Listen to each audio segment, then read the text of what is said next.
imposé à nous au départ, c'est le besoin d'avoir un rendez-vous des images du Pacifique. Bon, je crois que le constat il est connu maintenant, c'est que plus il y a de chaînes de télévision, plus il y a de bouquets, et moins il y a d'images du Pacifique.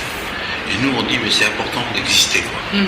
Dans l'univers des médias, c'est important d'exister. Et donc, il fallait absolument qu'il y ait un endroit où on parle de ça. Ça aurait pu être ailleurs dans le Pacifique. Le hasard des itinéraires a fait que moi j'étais là, comme directeur régional de Polynésie première, et que Elemana Mamatoire prenait, au moment où j'arrivais à la télévision, lui prenait la direction du centre culturel ici, de la maison de la culture. Et donc, finalement, c'est naturellement qu'on s'est dit, ce serait bien que ce soit ici en Polynésie.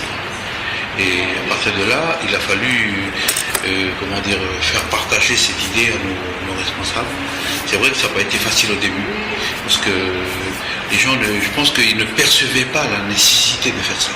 Et puis, nous avons fait la première édition, donc il y a 11 ans, et ce qui a finalement nous a facilité beaucoup les choses, qui a déclenché finalement tout, c'est l'accueil du public. Parce que je crois que la première année, il y a eu 17 000 entrées, ce qui pour la Polynésie était là. Ensuite, il faut entretenir la crédibilité de la manifestation. C'est-à-dire que ce n'est pas un coup d'une année. Quand on part comme ça, avec un concept fort, et puis un public important, ben c'est facile aussi de convaincre les partenaires privés. Il y a plusieurs pistes, plusieurs lignes d'évolution. D'abord, sur la manifestation elle-même, il y a eu l'apparition, chemin faisant, de ce qu'on a appelé le FIFO hors les murs. C'est-à-dire qu'en dehors du FIFO, le FIFO continue à vivre, à respirer, à battre avec son rythme et continue à avancer. Ce qu'il ne faut pas oublier, c'est qu'à chaque FIFO hors les murs, il y a des gens qui se rencontrent autour de l'Océanie, il y a des débats sur nos différents pays, politiques, environnementaux, économiques, etc. Et qu'il y a des leaders d'opinion qui s'expriment sur notre région. Et donc, ça fait comme ça des dizaines et des dizaines de lieux de débat que le FIFO a créé, que la force du FIFO a créé, parce que c'est pas nous qui le faisons. À chaque fois, c'est une association différente, c'est des partenaires. À Fidji, c'est une association qui s'est créée de Fidjiens. Comme en Nouvelle-Zélande, ce sont les alliances françaises. En Nouvelle-Calédonie, c'est bizarrement amarré dans une île.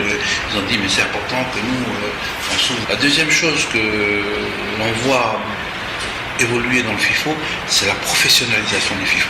C'est-à-dire qu'à côté de l'aspect festival, grand public, documentaire, il y a de plus en plus de professionnels qui viennent, qui échangent entre eux, qui débattent, qui font des projets ici. Et que des projets que l'on verra dans 2 ans, dans 1 an, dans 2 ans ou dans 3 ans. Donc, il y a quelque chose qui est en train de... Ces professionnels, parfois, sont pris en charge par le FIFO, parfois viennent à leurs propres frais. Et c'est aussi dans ce cadre-là que ce débat... des choses qui sont peut-être pas très importantes pour le grand public, mais pour nous c'est très important, c'est le financement du documentaire. On peut faire des documentaires si on a l'argent pour faire des documentaires. Il faut les hommes, il faut aussi l'argent. Or, les circuits de financement du documentaire sont compliqués. Et notamment dans notre région, nous on milite pour qu'il y ait des Fidjiens qui parlent de Fidji aussi.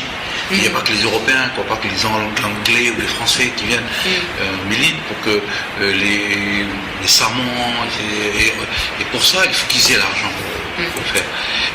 Je crois qu'on avait passé les premiers FIFO avec un discours très identitaire, notamment des aborigènes d'Australie, mais aussi des Maoris. Même allant jusqu'à presque une sorte de violence dans les revendications. Puis ensuite, on a commencé à voir apparaître des histoires de nos régions, et puis des thèmes qui, il y a eu par exemple le thème du nucléaire qui a été abordé chez nous, mais il y a aussi le thème de la montée des eaux qu'on a vu apparaître, puis des histoires singulières de nos pays, finalement. Chaque fois, cette relation au monde particulière des gens du Pacifique à travers des histoires de personnes. Je crois que c'est important. Je te remercie.